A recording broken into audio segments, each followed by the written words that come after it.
نحمده ونصلي على رسوله الكريم أما بعد فقد قال الله تعالى في القرآن الكريم وفي القرآن المجيد أعوذ بالله من الشيطان الرجيم بفضل بسم الله الرحمن الرحيم يا أيها الذين آمنوا لا تقربوا الصلاة وأنتم سكارى حتى تعلموا ما تقولون ولا جنبا إلا عابري سبيل حتى تغتسلوا وإن كنتم مرضى أو على سفر أو جاء أحد منكم من الغائط إلى آخره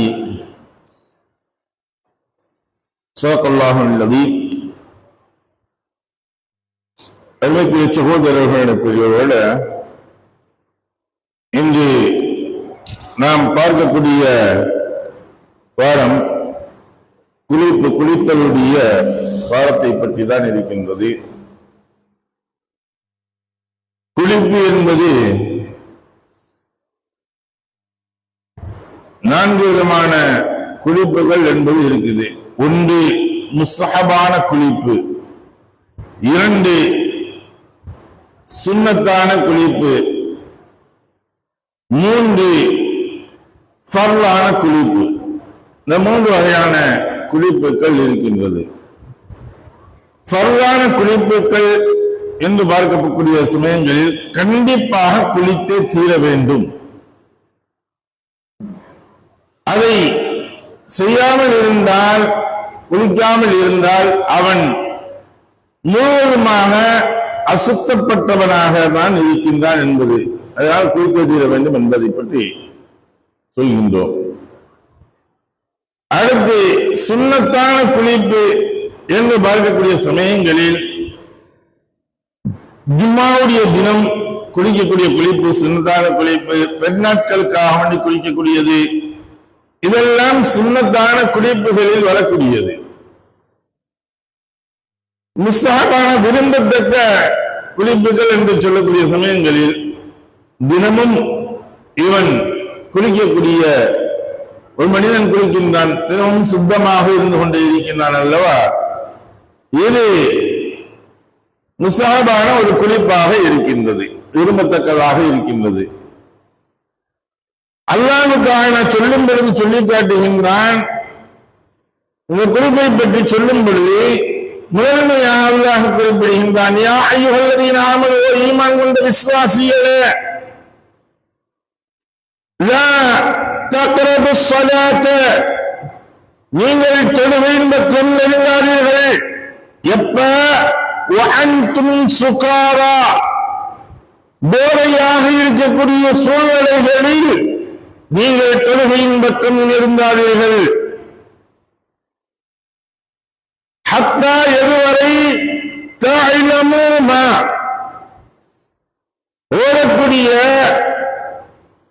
நீங்கள் ஓடக்கூடிய வசனங்கள் உங்களுடைய சுய நினைவுகள் சரியாக ஆகும் வரை, இன்னதுதான் என்று நீங்கள் அறிந்து கொள்வதும் வரை, அறிந்து கொள்ளக்கூடிய சூழ்நிலைகள் வருகிறது. இந்த அளவுக்கு போதை என்பது தெரிஞ்சிருச்சு. இவருக்கு என்ன பேசுறோம், என்ன ஓதுறோம், என்ன செய்யறோம் அப்படிங்கிறது தெரியுது அல்லவா. இந்த சூழ்நிலைகள் வரும் வரை நீங்கள் நெருங்காதீர்கள். அப்படி தெளிவான சூழ்நிலைகள் வந்ததற்கு பின்னால்தான் நீங்கள் தொழுகையின் பக்கம் நெருங்க வேண்டும். அதுக்கு பின்னால் அல்லாஹ் சொல்கின்றான், குளிக்க வேண்டிய கடமை இருந்தாலும் நீங்கள் குளிக்கும் வரை தொழுகையை நெருங்காதீர்கள் என்பதாக அல்லாஹ் அடுத்தும் இந்த வசனங்கள் தொடர்ச்சியாக சொல்லி காட்டுகின்றான். ஒரு மனிதனுக்கு குளிப்பு கடமையாக ஆகிவிட்டது என்றால் அவன் தொழுகையின் பக்கம் நெருங்கக்கூடாது. எப்பொழுது அந்த குளிப்பில் இருந்து முழுமையாக அவன் சுத்தமாக ஆகும் வரை தொழுகையின் பக்கம் நீங்கள் நெருங்காதீர்கள். குளித்து விட்டுதான் தொழுகைக்கு வர வேண்டும். குளிப்பு கடமையானவர் மனிதன் பள்ளிக்குள் கடந்து செல்லும் நிர்பந்தம் ஏற்பட்டாலே தவிர நீங்கள் பள்ளிக்குள் செல்லாதீர்கள், பள்ளிவாசலுக்குள் நீங்கள் செல்லாதீர்கள். அதை எப்படித்தான் ஆக்கி செல்லணும்? பாதையாக கடந்து செல்வதற்காகவே தவிர நீங்கள் பள்ளியில் தங்காதீர்கள். குளிப்பு கடமையான நபர், பரலாக இருக்கக்கூடிய நபர் பள்ளிக்குள் அவர் தங்கியிருப்பது கூட மிக ஹராமாக இருக்குது. அப்ப அவர் சுத்தமாக ஆகிவிட்டு தான் வந்து பள்ளியில் தங்கணும், பள்ளியில் இருக்கணும். அப்ப குளிப்பு கடமையான நபர்கள் செய்யக்கூடாத செயல்பாடுகள் என்று வரக்கூடிய சமயங்களில் அவர் பள்ளியின் தொழுகையின் பக்கம் நெருங்க முடியாது, பள்ளிக்குள் இவர் நுழைய முடியாது, காபத்துல்லாஹ் இவர் தவாப் செய்ய முடியாது, குர்ஆனை இவர் ஓத முடியாது, அதை தொடர முடியாது. மேலும் நீங்கள் நோயாளியாகவோ, அல்லாஹ் அடுத்த விஷயங்களை எடுத்துச் சொல்கின்றான். நீங்கள் ஒருவரை நோயாளியாக இருக்கின்றீர்கள் அல்லது பிரயாணத்திலோ, இந்த சூழ்நிலைகளில் உங்களுடைய சுயதேவைகள் இருக்கின்றது, மனஞ்சலம் கழிச்சிட்டோம் அல்லது தங்களுடைய பெண்களிடம் இவர்கள் சந்தோஷமாக இருந்து விட்டார்கள், இப்படி ஒரு சூழ்நிலைகள் ஏற்படுது. எப்ப நோய் ஏற்பட்டது என்று வீட்டில் இருக்கிற ஏதோ ஒரு சமயத்தில் நல்லா இருக்கிறோம், இந்த சமயத்தில் ஈடுபட்டதற்கு பின்னால் இதற்கு என்ன இருக்கு? ஆனால் தண்ணீர் கிடைக்கவில்லை. இந்த சூழ்நிலை இருக்குது, குளிப்பு கிழமை இருக்கு, அது ஊச்சேரி கிழமை இருக்குது.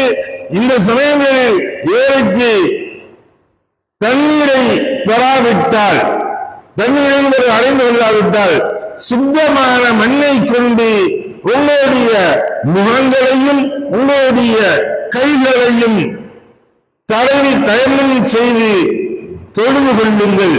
நிச்சயமாக அல்லாஹ் பிழை பொறுப்பவனாகவும் மன்னிப்பவனாகவும் இருக்கின்றான் என்பதாக 4வது அத்தியாயம் 43வது வசனங்களில் அல்லாஹ் தஆலா தெளிவுபடுத்தி காட்டுகின்றான். அப்ப இது சொல்லக்கூடிய சட்டங்கள் குளிப்பு கடமையான நபர்கள் முதன்மையாக சொல்லக்கூடியது. குளிப்பு கடமையான நபர்கள் போதையும் குளிப்பையும் அல்லாஹ் ஒன்னாக செய்ய சொல்றான்.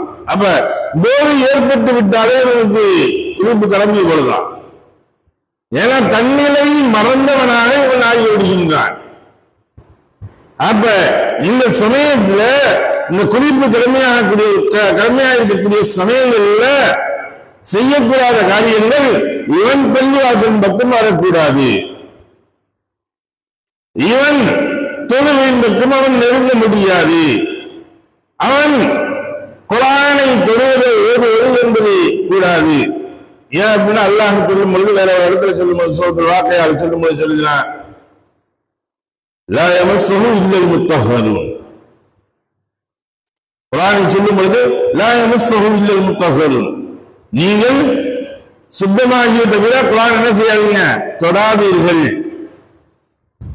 யாருக்கு சொன்னா? மனிதர்களுக்கு தான் அல்லாஹ் தஆலா சொன்னா. ஏன் மலக்குகளுக்கு சொல்றதுக்கு வாய்ப்பு இல்லை? மலக்குகள் அசுத்தமே ஆக மாட்டாங்க. அப்ப நீங்க சுத்தமாயிட்டு தான் தொடரணும் அப்படின்னு சொல்ல வேண்டிய அவசியம் இல்லை. மலக்குகள் எப்பொழுதுமே சுத்தமாக இருப்பார்கள், அவர்களுக்கு அசுத்தத்திற்கு வேலையே இல்லை. மலஞ்சலம் கழிக்க போறாங்கன்னா ஒண்ணும் கிடையாது. அவர்கள் காத்து போகுமா அப்படின்னா அதுவும் கிடையாது. அது அவங்க ஆண்கள் பெண்களை போன்ற இது இயற்கையான உபாதைகள் அவர்களுக்கு ஏற்படுமா அதுவும் கிடையாது. எந்த ஒண்ணுமே கிடையாது. அவங்க சாப்பிடவும் மாட்டாங்க, எந்த ஒரு வேறுபாடும் ஈடுபட மாட்டாங்க. அப்படிங்கிற அவங்க பரிசுத்தமானவர்களாக இருக்கின்றார்கள். அவங்களுக்கு அல்லாஹ் இந்த வார்த்தைகளை சொல்ல வேண்டிய அவசியம் இல்லை. ஏன்னா அவங்க எப்பொழுதுமே பரிசுத்தமானவர்களாக இருக்காங்க. அப்ப இது யாருக்கு சொல்றது? மனிதர்களுக்குத்தான் அல்லாஹ் சொல்லியிருக்கிறான். மனிதனுக்குத்தான் எல்லாம் இருக்கிறது. மனிதனுக்கு அவனுடைய சுயதேவைகள், அவனுடைய நஜீசுகள் என்று அசுத்தங்கள் ஏற்படக்கூடிய அனைத்து சூழ்நிலைகளும் அனைத்தும் இருக்கக்கூடியது மனிதனுக்குத்தான் இருக்கின்றது. அதனாலதான் அல்லாஹ் அந்த இடத்துல அப்படி சொல்றான். அப்ப தொழுவதோ அல்லது ஓதுவதோ காபாவை வலம் வருவதோ தவாப் செய்வதோ எந்த ஒன்றுமே இவர்களுக்கு கூடாது, செய்ய முடியாது.